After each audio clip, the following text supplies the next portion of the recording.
I been living around this morning through rain.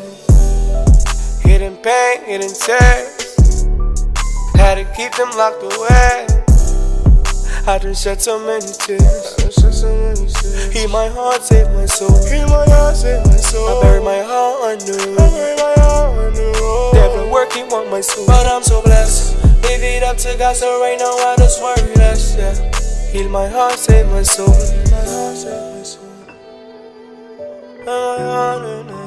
Kato, you way too dumb, kid.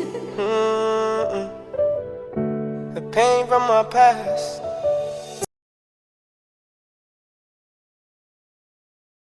Your name and where you from? Will Tyree, Fort Myers, Florida. Tell me about family life growing up. Well, actually, I come from a good household. Single mother. But we also was raised up in the project. We call them the projects. But we still had a great life. We was able to afford everything we kind of wanted. Coming up, I wouldn't know that we was poor. Actually, we was kind of the kids that they called me the white boy, more because of the clothing, and we kind of had all the different type of games. We had every game, so we was fortunate. I say that. My mom did what she did, so we didn't know we was poor. Yeah. So tell me about high school. High school, I graduated. Pretty cool. I was kind of average kid, average student, kind of popular as well. Played sports, football jock. High school was cool. It was real cool. So what do you do after that? That's when it begins.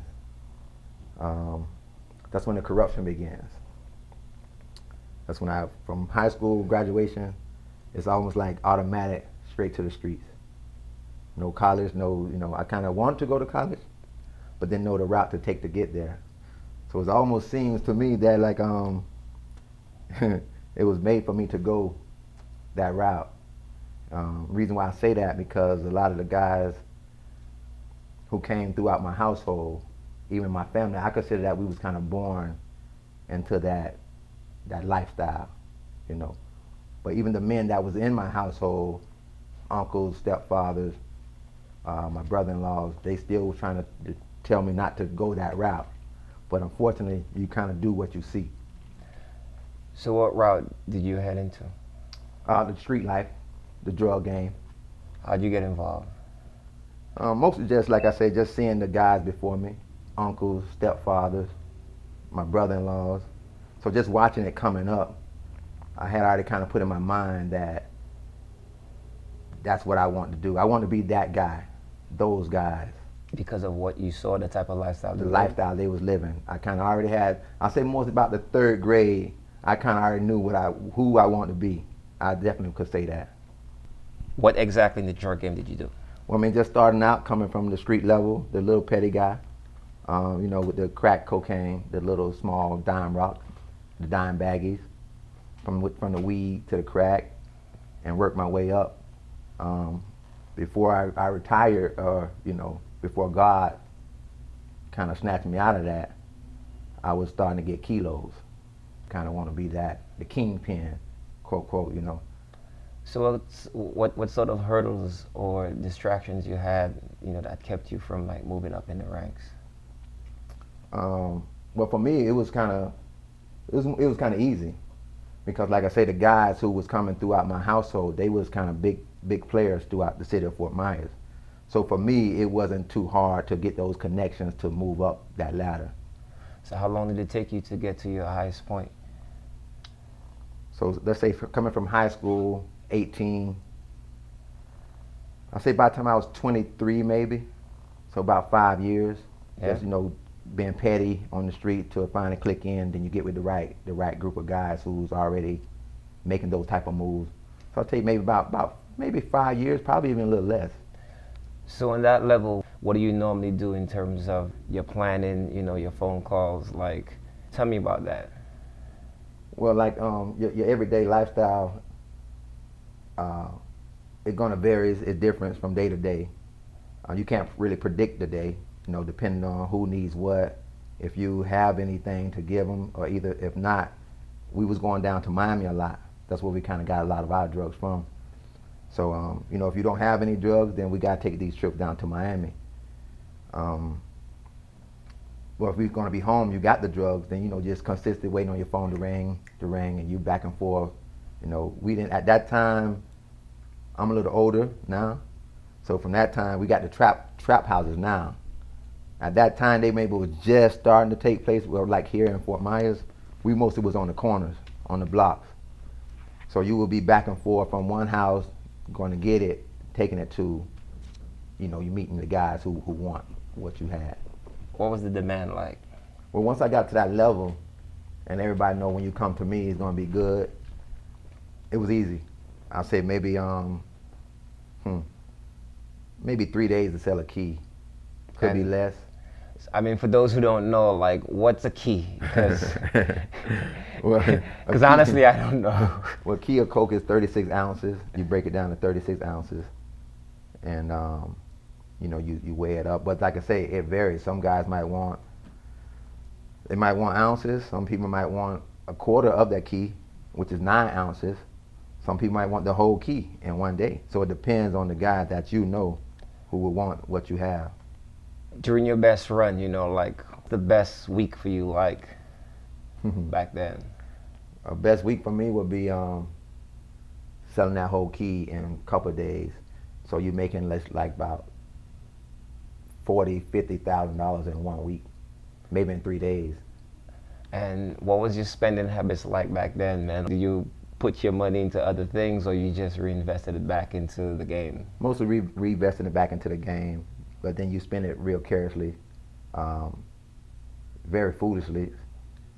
The women, you spend on the women, going out to eat, different clothing, different design clothing, the jewelry, the gold teeth, just reckless living, renting cars, buying cars. Just a lot of different foolish things, but mostly, and then investing it back into the drug business. How long did that last? Let's say, coming from high school, by the time I got popped and went off to prison, I was 28. How did you get caught? Taking a trip from coming back from Miami. I was going to re-up, meaning to go get more drugs. I was by myself one night coming back, and I'll never forget, I was on what we call Alligator Alley, which is 75, but it turned to what we call Alligator Alley. One night coming through the toll, which would put you in Broward County, there was 2 state troopers sitting right at the toll. I mean, like, soon as you pay your money, drop your coins in, they're sitting right next to, the little, where you drop the coins, right? So, as I was rolling up the window, I'm looking right at them. I got like 9 ounces on my lap. We had a Pacific way to traffic it, to get it back home, to where we would tape it up, and with the electric tape, that black tape. And I said at this time, it's probably about 10 o'clock at night. So as I come through the toll, like I said, they were sitting right behind the toll. I couldn't see them until I paid my money to come through. And like I said, so now I'm rolling up the window, and I'm looking right in their faces. This was two cops in different cars. So as I come through, they immediately pull right behind me. Well, one of them shot past me. The other one lined up behind me and trailed me like for about maybe a good couple miles, Heart beating fast, going fast. Then he just fall back. He pulls back, but as he pulled back, now I reached the other cop who shot past me. And now he gets behind me. Now when he gets behind me, he throw the lights on. Actually, I was in my mom's car, little Kia at the time. So I gave him high-speed chase. I didn't pull over. And as I'm going down the road, I'm trying to roll down the window on this side, trying to keep them from getting on the side of me. So I'm swerving back and forth, this lane, that lane, rolling down the window. I got it kind of halfway down, and I tried to throw what I had, right? I threw it out. Stuff started falling back inside, so some of it went out the window, some of it busted and came back inside. And then they finally caught up with me and smashed the car. kind of made me spin out, and threw me out the car, man. And I never forget, the guy, he put the gun to my head, and he said, "Boy, do you know where you at?" He said, "We'll kill you out here." And it seemed like was nothing moving. It seemed like I was the only car on the highway at the time. And that's something I'll never forget. What was the thought process like during the chase? At what point did you plan to stop? Did you want to throw out the drugs first, then stop? What was the ultimate plan? It was just like, it was all of a sudden. But going through my mind, it was more just try to get away. The car wasn't too fast, so I kind of knew I wasn't going to get away. So now it's like, okay, just try to get rid of the drugs, which I tried to do. And so it really was the plan came just at spur of the moment. And the main thing was try to get away. But like realizing the car wasn't fast enough, I kind of knew I wasn't going to get away. But just to get rid of the drugs was then kind of the main focus point. So what were you charged with? Trafficking cocaine. Do you have a state-appointed attorney? Did you hire your own attorney? Yeah, well, actually at the time, so they take me to jail, the Broward County jail. Stayed a couple of nights. I ended up bonding out. Family came and picked me up, brought me back to Fort Myers. Of course, now you got court date. At the same time, that was kind of all the money that I had, trying to go back and re-up. I had like a quarter key, which consists of 9 ounces. Maybe, I think at that time, maybe about $7,000-8,000, I think it was, maybe 10,000 the most. But anyway, so that's kind of all the money I had, trying to reinvest, So now I got this court date, waiting to go back to court. I never forget this. I went maybe once, and I also had a public defender, meaning not able to afford my own attorney. So I had the public defender, and we went for the arraignment. It's a little process. So they set it for a couple more days later, maybe a couple months later. But the guy called me and he was like, "Hey, we're going to go to trial." So I'm like, "Nah, man, I'm not trying to go to trial because I know I'm busted." You know what I mean? It's like, "Well, it's set for trial. We got the officers going to come in." And I never forget, I had one of my kids' mothers. She was going to take me down just in case I had to stay, whatever they was going to do.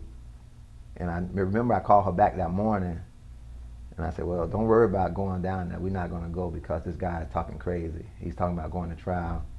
I'm not going to trial. I know I'm red-handed." And I never went back. So now I'm wanted because I don't go back to court, and we skip trial. How long were you on the run? And what did you do to, did you continue your lifestyle? Tell me how everything played out. Definitely continued the lifestyle. Just so crazy, so happened I was able to get a fake license, a fake ID with my brother's name. So now I'm on the run pretending I'm my little brother. But then that took me to a whole nother journey. Because now at this time I'm wanted, and I had a guy come, he came and got me from Fort Myers and took me to another city. So I was kind of staying in another city for a while. How long did you stay there? I was there for about 3 or 4 months. Still doing the same thing. You take the show on the road. So I was still doing the same exact things, selling the drugs. But then that kind of got crazy. Me and the guy kind of got into a little situation to where I ended up coming back to Fort Myers. And then when I come back to Fort Myers, the same guy who took me there, we had some problems. And I did something to him. He came back and shot me. I got shot in the back. Oh, was that the first time you got shot? Yeah, the first time I got shot. Yeah, did you know he was going to shoot you, or you just tell me how that worked out? Yeah, I kind of knew he was going to shoot me because what I did to him was, so one of my main mans, one of my best friends was up in the city that I ended up going to. He ended up catching a murder charge. So what happened was, as he was catching the murder charge, he got sentenced to life in prison. But he was able to get back in the courts and give the life sentence back and end up catching 10 years. At the time he was coming back into the courts to give that time back, the life sentence back, he asked the guy to come and, come get me because now he's back in the county jail. Then at the same time, me down here in Fort Myers, I was getting into a lot of beef. I had a lot of different little beefs going on down here. So they thought it would be best for me to kind of get away. At the same time, I'm still wanted from Fort Lauderdale. Got different little beefs going on here because some guy stole my car. So I was trying to chase down everybody who stole my car. So I was kind of getting into it with a lot of guys. They thought it would be best for me to come to this city. But the way the guy was playing and handling the business once I got there, I didn't like that. And so I took it upon myself to steal a lot of money from this guy. And so that's what made me come back to Fort Myers. So like I said, now I'm still on the run back in Fort Myers. I see the guy in Fort Myers and I'm shooting at him. I'm having trouble understanding you right now. I was trying to get him out of the city. He's from here, but he wasn't staying here anymore. I considered this was my city. And I said, well, you got to get out of here. So every time I saw this guy, I was shooting at him. How many times did you guys shoot at each other? I think I saw him on 2 occasions. And at the same time, I wasn't going out anymore because I understand the rules. I understand that if you do certain things, your life has to change as well. Meaning you can't, certain places you can't go anymore, which I recognize and I understand that. So I kind of changed up the way I was moving, throughout the city. And one of the things was no more clubbing. I couldn't go out.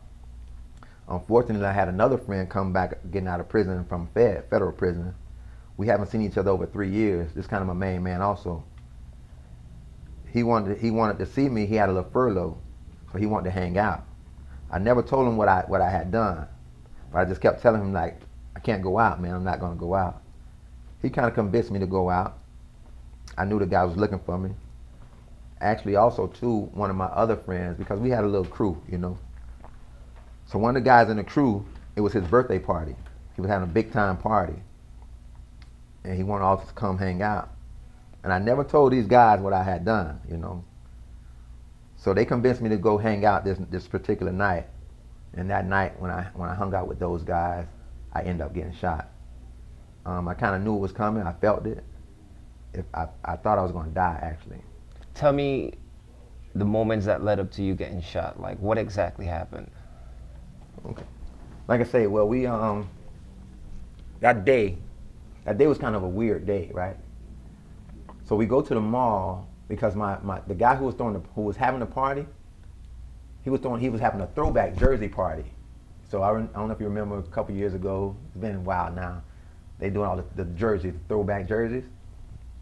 Well, he was having a party, the throwback jersey party, and I remember I had a Michael Jordan jersey, and I wanted Pacific shoes. So I'll go to the mall, me, my brother, and 2 other friends. We walking through the mall, and there's a specific pair of shoes that I wanted. Well, we went to each store. I couldn't find these shoes that I wanted. We went in each store 3 times. On the 3rd time, actually it was getting kind of late at the time to where the mall was about to close. They bringing down the little cages. I said, let's try this store one more time. And we go back around. And I never forget, we go up under the gate, and as soon as we go up under the gate, sitting right in front of me was the shoe that I was looking for. Now, we've been in the store 3 times, but we was blinded to those shoes. But I end up finding that shoe, and I go home that night. And also, too, I remember watching Malcolm X.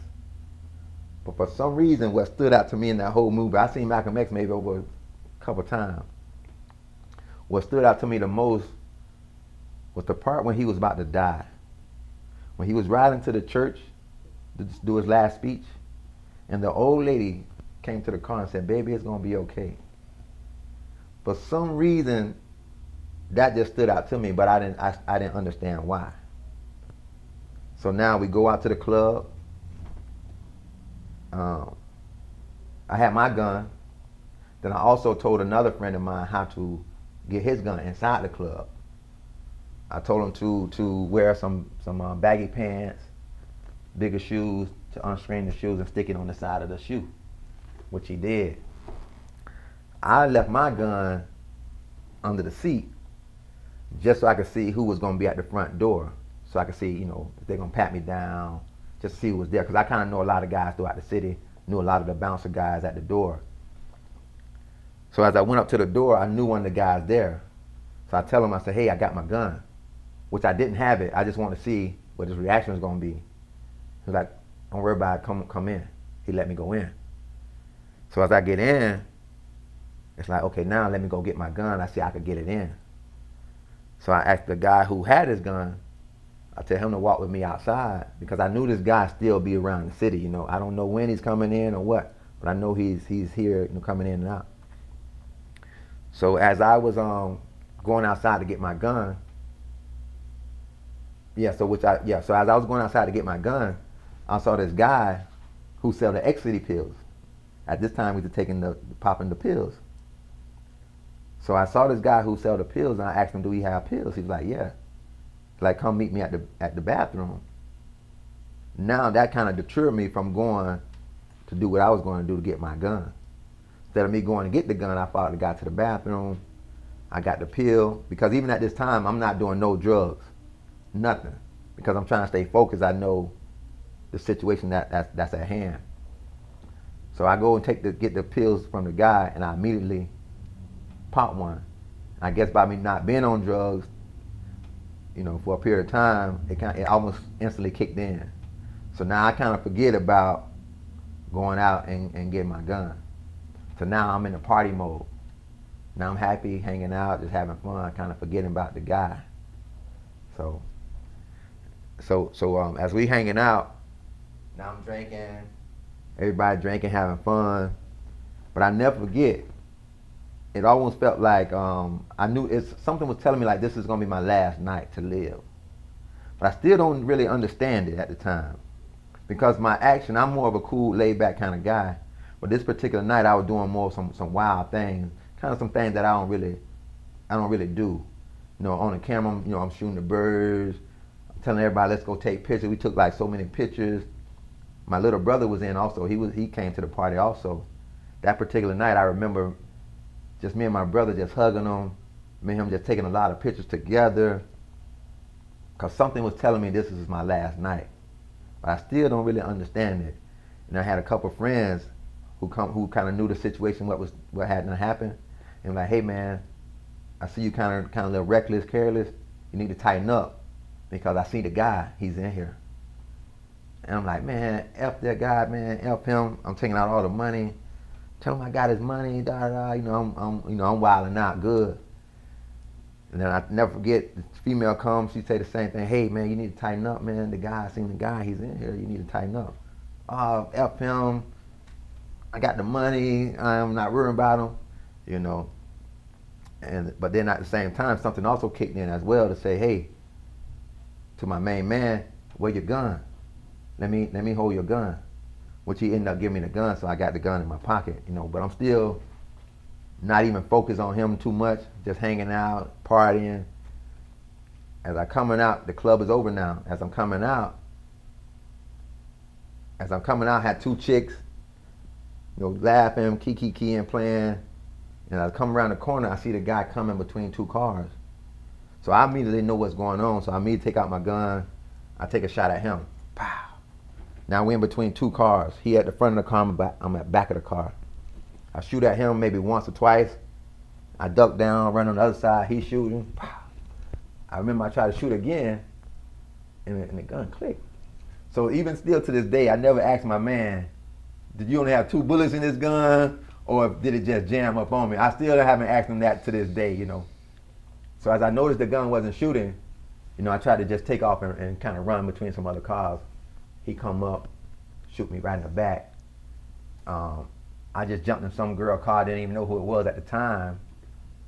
But then as we started driving off, I kind of recognized who she was, her and her boyfriend. I knew who they were. And blood's everywhere. She's screaming, and I'm trying to calm her down, you know. So I tell her to just be calm, you know, and just kind of get me to the hospital, which the hospital was maybe probably not even a mile away, which probably was, you know, was kind of, I believe that, you know, with God and not being so far away saved me, you know, it's kind of saved me. How long did you stay in the hospital? Well, actually, I think I stayed about maybe a week. I stayed in the hospital about a week. But what happened was that I had what we call a bowel obstruction, and that's a hole in your intestines. So I come home, like I say, we were just in the beginning stage of what we call traps now this day. So we was kind of, you know, a lot of guys starting to get in traps at the time, which I had me one. So inside the trap we had, you know, I had all kinds of drugs, man, everything. You could name it, I had it. So I go back to the trap, and I never forget, I just got kind of sick. And we also smoke what we call cocaine and marijuana. We call it cam, which is cocaine laced with the marijuana. So as I was smoking that, I found myself getting kind of sick. You know, my stomach started hurting pretty bad. I didn't know what it was. One night it hurted so bad. I mean, I was in like some excruciating pain one night. I mean, I balled up like a baby, man, just crying. And I never forget, I had this chick with me, and we ended up calling 911 or the ambulance to come get me. So they come pick me up because I couldn't even walk. So they come pick me up, take me to the hospital, and they checked me out, and they told me I was okay. So I called my mom and my stepfather. They came and picked me up from the hospital at this time. I went and stayed back, you know, staying with my mom. But I noticed myself, I was throwing up. I couldn't keep nothing down. I was just throwing up. And it turned to like all kind of black stuff, green, all this yucky, crazy stuff, man. And sometimes it wasn't even food. I was just throwing up, right? My sister's a nurse. So she comes to the house and she was like, oh man, you need to go back to the hospital because what you're throwing up, that's not, you know, that's the bowel. Meaning your you know, what comes out, you know, what we call doo-doo, whatever, right? It wasn't forming in my intestines. It was like in my stomach, and that's poisonous. So she was like, you need to go back to the hospital. You know, that's my bigger sister, me being the oldest boy. We used to kind of clash. I don't really too much listen to her, right?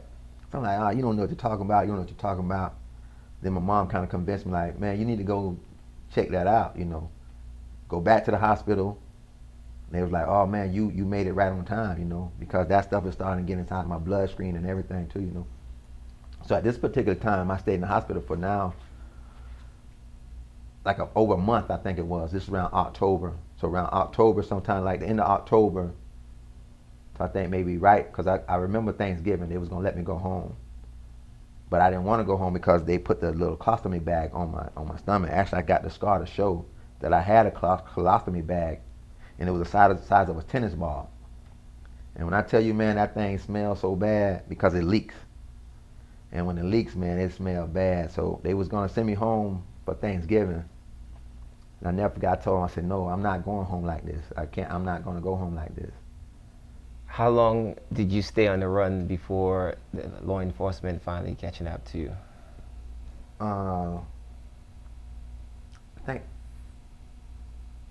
4 years, I think it was, because I was trying to reach the limit of statutation. I think that's what you call it, which I think, I looked it up too, right? And I think it was like a 7-year. So I was trying to stay on the run for at least 7 years. But like I say, unfortunately, even when I got caught up, when I got shot, so I had all this money. Because I still took my bomb out, meaning the cocaine. I sell cocaine, so I took all the cocaine out, the weed, because, you know, I was selling and passing around throughout the club. So when I got shot that night, not knowing the cops go through your pockets and everything, right? So the detective come in, and she said, hey, I know you're not who you say you are. You know, you're Willie. I'm like, no, my brother's name's Kelby. I said, no, I'm Kelby. She's like, nah, I know you're not Kelby. She's like, I'm not even here for that. She also showed me that, you know, I got all this stuff. I got all your money. I got all this weed. I got all this coke. But I'm not here for that right now. I want to catch up the guy who shot you. So she said, well, you think when you get out the hospital you could come down and do the lineup and all this kind of crap, right? So to be honest, I said, yeah, so she won't, take me to jail or whatnot, right? So I'm like, yeah, sure, yeah, I'll come down, right?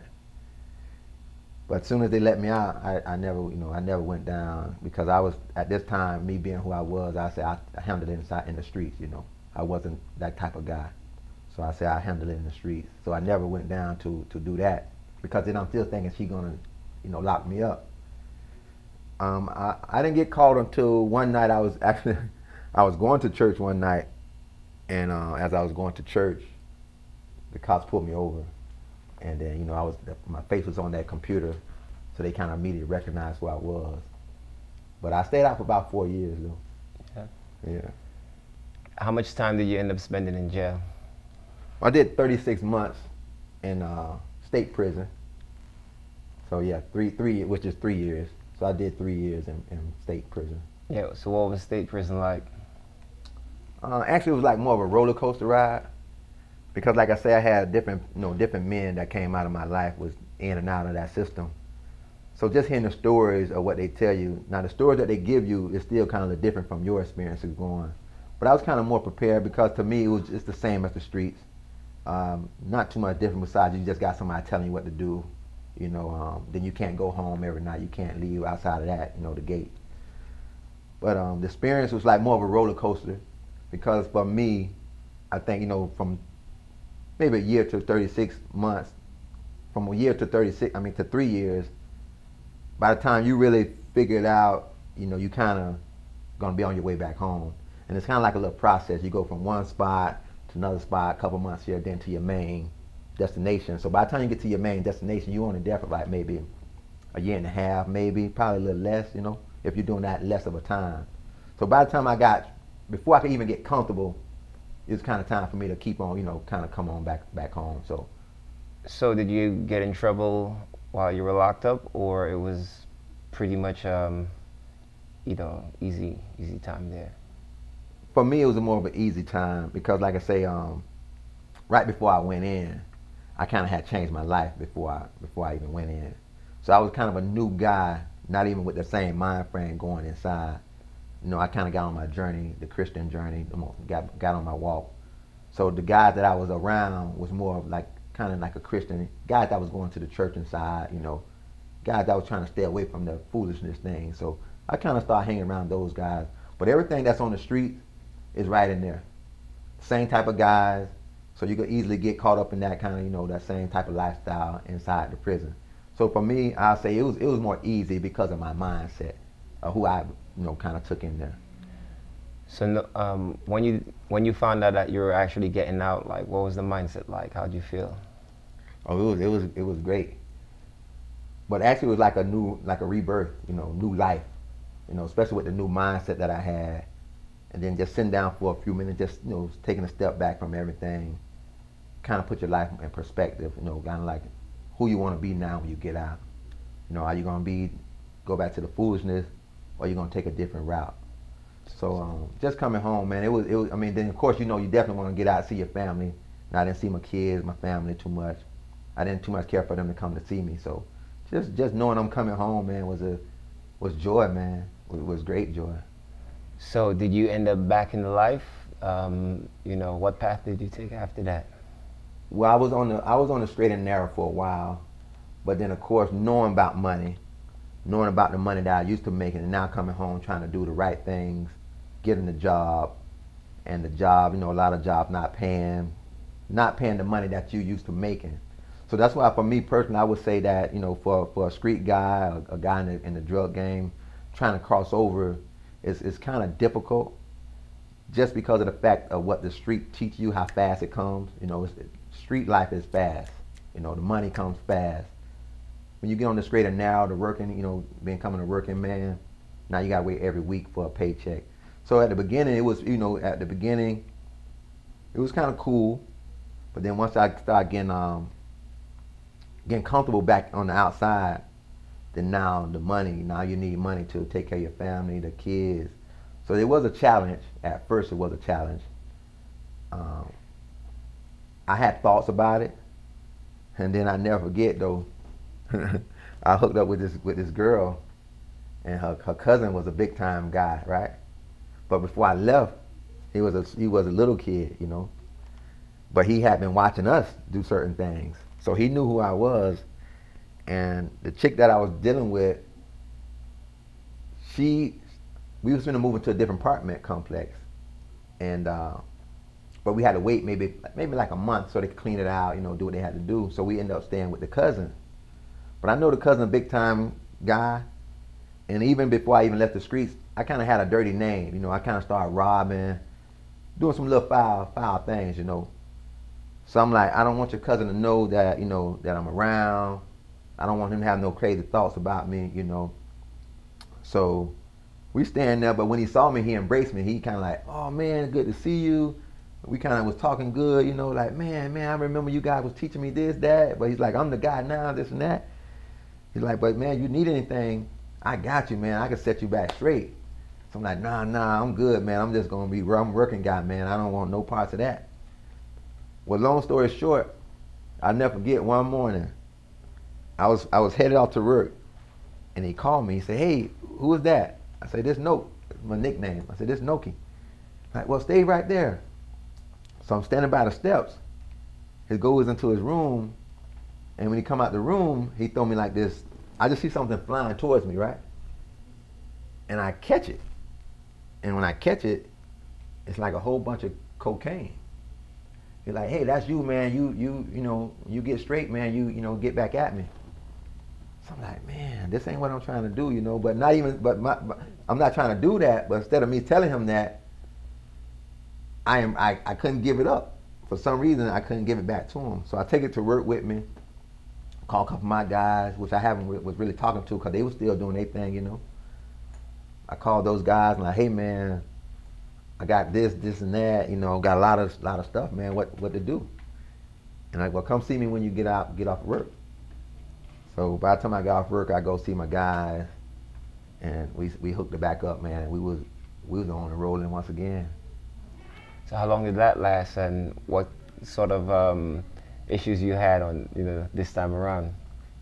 Well, that lasted for a while. Yeah, we was rolling for a while, and then, but the mindset that I still had, I wasn't real comfortable doing that, you know. So I got up enough money to say, well, I'm gonna start my own business. The business that I started at the time was mobile detailing. So I did mobile detailing, then I kind of stopped. I stopped doing the drug stuff and kind of was doing the detailing. Not understanding the business, how it works. I was looking for the fast money, like I said earlier.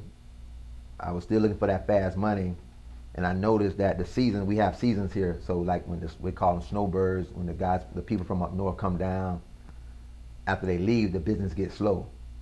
So I recognized that when they went back, the detail business got kind of slow because I was doing pretty good, you know.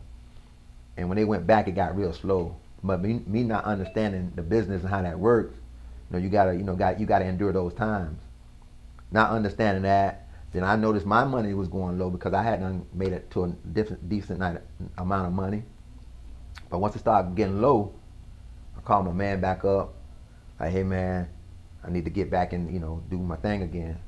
So it was kind of like a on and off thing, on and off. And once I got to another level again, I had to make like maybe $100,000 to $200,000, and I'm like thinking that was comfortable for me, and still not understanding that $100,000, $200,000, that's really not a lot of money if you're not doing the right things with it, you know. So when that goes to a certain amount, like 50,000, for me, I consider that broke. So every time I reach like the 50,000 mark, I call my man up again. So I did that maybe about 2 years, maybe on and off, and yeah. So it was a couple years, but like I said, I was rolling pretty good at one time once I got back in the street.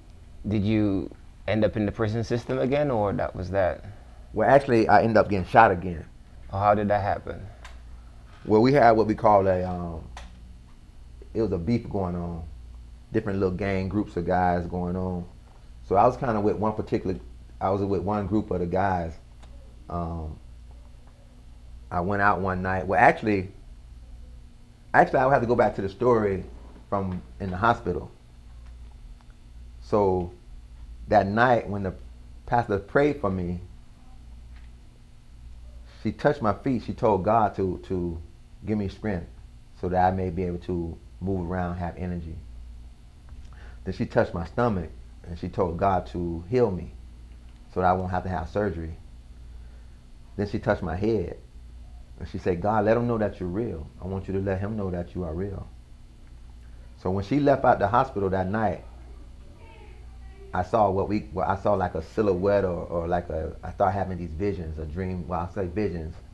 The first vision was the image, what we know as being Jesus Christ. He had his hands stretched out. He come down from heaven. He was kind of just dangling, you know, levitating. And the glow, he had a glow around him, had on all white. I couldn't see no face. The face was as if I'm looking right into this light right now. Like it was bright. He stayed there for a minute. He kind of levitated back up to back up in his clouds. Well, soon after that, I had another vision. One of my friends, actually Justin. It was Justin. Justin showed up in my dream. And actually at this time, Justin was in the federal prison. So as he showed up in the vision, he was telling me to leave that lifestyle alone. If not, I was gonna come and be with him in prison. Well, he abandoned that vision, went away. I had another vision to where I was walking in my old neighborhood and some guys were shooting at me. And I got shot. I remember getting shot. It was a grave already dug down in one of the complexes out in the projects. And I laid myself down in that hole, just like this. Well, God was telling me, if you go back out and get back into that lifestyle, you're gonna die. So after that vision left, I had another vision with a guy, a close friend of mine. He had just got killed maybe a couple months before I got shot the first time. And now he scared me because in the vision, I know you're dead. But he was talking to me and he was saying, if you're gonna change your life, you need to change your life because you don't want to be where I'm at. Now that scared me. So now to fast forward up until this time when I go back out into the world. So this particular night, the night I got shot this time, a kid owed me some money in the same project housing, that's what I'm telling you, where I grew up at. Kind of a friend. He said he wasn't gonna pay me my money. So I was going out to rob him this particular night. I got my gun, I'm looking for him. I'm searching all through the little projects for him. Can't find him. I said, well, you know what, I'm gonna go out. At this time, I haven't been out maybe a year or so. And someone just told me to go out. So I go out and I end up getting with this group of guys who was already having their little beef. They're younger than me also too. So they had like a little younger, some little beef they had going on. But I end up hanging out with those guys and kind of got caught up in the wrong area. But it still will take you back to where God told me, if you get back out here again, this is what's going to happen. So coming out of the club that night, I end up parking in the same area as these guys. And as I'm putting one of the guys who I'm with, he got drunk, he's kind of drunk, man. And so I'm putting him inside the car. And as I put him inside the car, I turn around. And now I can see out of the window, guy with the gun out, and I can see the fire. Pow. And I guess it hit me. I noticed I was hit. And I can see it again. Pow. And I can just see the fire come out the window. The car's coming. I immediately hit the ground. But as I'm on the ground, something's telling me to stay on the ground. Like knowing what I know now, I say it was the enemy, what we call the devil. It's trying to make me stay down. But something else was inside of me and was like, no, get up. So I jump up, run around the car, get in the inside. A couple other guys jump in the car with us. They got AKs, all kind of guns, because we were about to go chase this car down. We see the car. We were behind the car. We chasing this car down. But as we chasing the car, I'm shot twice. I'm shot here, in my main artery, and here. And this is the bullet still here, lodged in right up under my chin. But I was bleeding really bad from here, not even knowing I was shot here. But I was bleeding real bad. But we see the car going. We behind this car, and I hear, And I tell my man, I say, hey man, I'm hit, man, I'm hit. My shirt is leaking with blood, soaked with blood. I say, man, I'm hit. and they say, man, quit playing. I said, no, man, I'm hit. And we got these guys in the back, man, with big guns, man. We could catch this car. And they turned on the light inside the car, and they see all this blood. Like, oh, crap. So we turn off. And once again, I'm not too far away from the hospital. And so once we turn off, we go to the hospital. I jump out, run inside. Then they put me on the stretcher or whatever. Take me to the back. I remember the doctors, right? They washing their hands, And from the first time I get shot, they was telling me, they gave me a mask to put on because you can't breathe. But this particular time, they wasn't doing that. So I recognized that I can't breathe again. I can see them, I can see the lights, and I'm hitting on the side of the bed. I never get as a doctor right on this side. He's washing his hands, they laughing, they got jokes. Hey, I can't breathe. Hey, I can't breathe. He looked down at me. He didn't do anything. And next thing I know, I remember just waking up. My mom, my little brother standing beside the bed. This arm was it was really hurting real bad. I just remember waking up and kind of just squeezing my hand like this. At the same time I was doing that, the nurse came in and she was like, wow, he's moving his hand. And I don't know, I think my mom, brother, somebody said, like what he don't supposed to? She's like, no, that's a miracle. And when I heard that, and I'm also left-handed as well, so I'm like, oh man. So I started moving even more like, I don't know why, but it's more like, wow, I got my hand, So I kept doing that. The doctor come in later, and he was like, making little jokes, talking, and like, and I never forget he say, we lost you last night. I'm like, yeah, I know. I told you guys I couldn't breathe, And that's kind of the last thing I remember saying up until that point. But just to go to show you that I died that night, they brought me back. But then that still ties into, again, what I believe God told me in that vision. If I go back out into this world doing crazy things, I was going to die. Just unfortunately, the grace of God, I didn't cross over, or however however that thing worked there. He kind of gave me a new life again. Tell me about the scar on your left arm. Well, actually, they had to cut me open. I mean, there's a lot of scars on this arm. So I got this here, because what happened was when I got shot, like I said, it hit me in the main artery, which is this main vessel here. Goes all the way up to your neck. So what happened, it hit here and it rolled down. By that rolling down, now I got a blood clot, which was a good thing also too, I come to find out, because that this vein rolled down. That's what saved me, because now they can go in and get it and pull it back up and attach it however they do. But if it would have rolled this way, there's no way they could get it, according to what they were telling me, I'd have been out of there. So it's just a blessing, man, to just to still be alive. But yeah, man, I mean, I got all kind of scars. They had to cut me open because, like I say, all the blood wasn't flowing. It just stuck in the arm, so they had to cut everywhere. I never forget when the doctor came in. I say, hey, why you cut my tattoo, man? He's like, what, you want me to cut your tattoo? Would you prefer having your tattoo or losing your arm? So I'm like, yeah, man, I appreciate, kind of, little laughs out of it and whatnot, So what did you do after that, man? How long did you spend in the hospital? Well, I didn't stay that long. I think maybe about 3-4 days, I healed up pretty quickly after that point.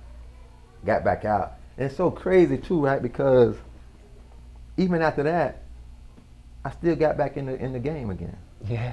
Yeah, I still end up, back in the street again. So what made you decide to get out of the game? Like, what was the final act that changed your mind and made you become the person you are today?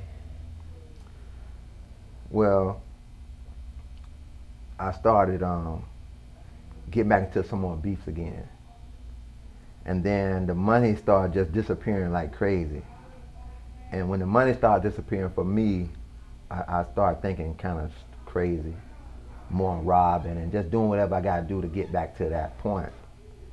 But I also noticed too that when I started going that way, when your life starts spiraling this way, something's not right. And at this point, I started being kind of, I had 2 kids, 2 little boys, and I was able to kind of move around throughout the city now with kind of no problems, But now I noticed that now I'm starting to have problems.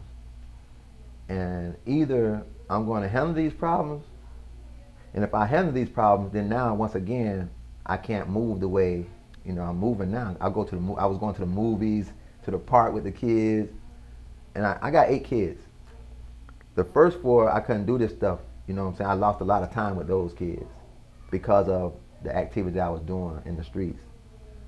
So with the little kids now, I want to be a father to them. So I said I can't continue to move the way I was moving. Because if I go this route, then it's going to end up the same way it ended up with the other kids. So one day I was in the mirror and I was talking to myself, and I was able also to see my life going this way, backwards. And I was talking to myself. I said, man, you're going to have to make a change. But that was a hard change because I know once I make this change, the pockets get low again. So I said, well, I guess I got to do what I got to do. But it's so crazy because the enemy, which we call the devil, it seemed like he was right on my shoulder. Well, this particular day, as I was trying to give up the game, which I did, I called one of my mans up. I said, hey man, I'm done with everything, man. You can have it all. I gave him all the contacts, everything that I had, I gave it up. Now I'm on the process of trying to get a job. I'm waking up every morning, going out trying to find a job, man, and it was getting frustrating. And every day I go in there, before I leave the house, I just go in the bathroom and say a prayer. Well, this particular day, I wasn't able to say no prayer because it felt like the enemy was like, if somebody's holding you down and you could feel it, it felt like somebody was holding me down, just like that. I mean, you could feel the weight. And I never forget, I tried to get down and say a prayer. And immediately, as soon as I touched the ground, I heard a voice say, you finna pray to God? And this God ain't doing nothing for you? You run around looking for a job, you still don't have a job? And I got up. I said, yeah, you know what? You're right. I said, yeah, you're right. But then sometimes I'm like, nah. So I said, nah. So I tried to get down again. As soon as I touched the ground, the voice said, look at you, man. You finna pray to this God and he's not doing anything for you. So I started entertaining that thought. I said, yeah, you're right. You're right. So I got up again and I'm entertaining this voice, and the voice said, yeah, I give you anything you want. I give you all the brown you want. The brown is heroin. So I give you all the brown you want. I give you all the white you want. The white is the cocaine. Now, honestly, I was agreeing to that. Like, yeah. But then he said this. He said, yeah, this time, the voice that I'm hearing said, yeah, this time we're going to rob him and kill him. And somewhere in between that, I was able like, nah, I ain't trying to kill no, I ain't trying to do the killing part, And I immediately say, no, I'm not trying to do that. And the door, almost like that door in the back with the squares on it, for some reason, it's like a cross. It's like the cross stood out. And it's like it came off the door. And by me able to see that cross, I said, no, I'm a child of God. I'm a child of God. I'm a child of God. Man, I'm crying. Man, I'm crying bad. I mean, I'm crying where you got the snot bubbles coming out, man. I'm crying bad because I know this is a decision that I got to make. And almost too, I hear it a lot where they say, you can sell your soul to the devil. I believe this was that moment. I don't know if the same way, they say you join that fraternity type of crap where they say, I forget what it's called, the Illuminati, I don't know if it's the same way, but I know you can sell yourself to the devil because this was that time. And I could have said, you know what? I'm going to take all what you're going to give me. I'm yours. So I think that was that moment. But I chose to say no. I'm a child of God. And I kept saying I'm a child of God, I'm a child of God. And you can feel, like I'm telling that weight, that pressure, you can feel it just lift off me. When it lift off me, I could feel it. I was able to get on that ground and say those same prayers that I was doing a couple of days before. And I'm like, whoa. I went out the bathroom, sat on the couch, and I was sitting there just thinking about everything that just happened. I'm like, wow, that was like a real deal, man. That wasn't no play thing, you know. That was real deal. And now I can hear the voice of God, and He said, yeah, He just tried you. He tried you the same way He tried my son, Jesus Christ, which is, it's a story in the Bible where God, the devil, took Jesus up to the top and said, hey, I can give you the whole world if you just bow down to me. So He kind of showed me that, which I know that story, but that's where I could hear. He said, yeah, He did you like He did my son, Jesus Christ. I'm like, whoa. Well, this thing this is really real. And so from that point there, I kind of made up my mind, like, you know what? I'll stick it out on this side no matter what. So what advice would you give someone who is currently in the drug game, who's finding it difficult to get out? You know, they're just caught up in their life. Like, you know, what advice you think that probably helped them the most to transition? Well, I'll give them the route that I took, you know. And for me, it was God first. Some kind of higher power, you're going to need it. And for me, it's God, Jesus Christ, you know, that's what I believe in. That's what that's what, for me. So once you get that foundation, it kind of helps your transition. It's still a struggle. It still gets a little frustrating. Then you got to surround yourself with different guys. And that's kind of the second step. I mean, get your foundation, higher power. For me, it was God, Jesus Christ. Then you have to separate yourself from different people, because if you're staying and hanging around those people, it's going to draw you back. So that'll be the second step, to try to get around, get away from those type of people, get around some new people, and then, like for me, try to find a job that can kind of bring in that type of money that you was making. You're not going to find it, but try to, because that money, you make that money like one day you can make a certain amount. With a job, you kind of got it every Friday, you know what I mean? So you definitely want to get a job so you can start having some kind of income coming in. So that'll be like, step 1, 2, and 3 for anybody, But you definitely have to get away from those people. Yeah. So tell me about now, man. Like, what are you excited about, and what the plans are for the future? Well, now just to have life, man, and kind of be a hope, inspiration to others, because I do get a lot of guys who's still in the streets and kind of ask for different type of advice. They hit me on the Facebook, Instagrams, get in my inbox and ask me kind of how to do this and that, and I just give it to them for real. It's still like still a little struggle, you know what I mean, because just coming out of that lifestyle, with it messes us, it messes you up really bad, So just getting out that, just getting away from those guys, and just being able to be an example, and just being with my family now, because now I spend a lot of time with my family, with the kids, and you really don't understand the time. That's what you miss. You think you living, what we call living my best life, in that type of world. You missing the most important thing in your life. It's your family and friends, because even through all that, a lot of guys, wasn't there for me. When it's time to do certain things, you go into prison, they're not there for you, they're not sending the money, they're not checking on the family. So then you gotta say, like, are they really your friends? Is it really real? You know what I mean? Everybody's, I'm real, this is real. The realest thing you got, man, is family.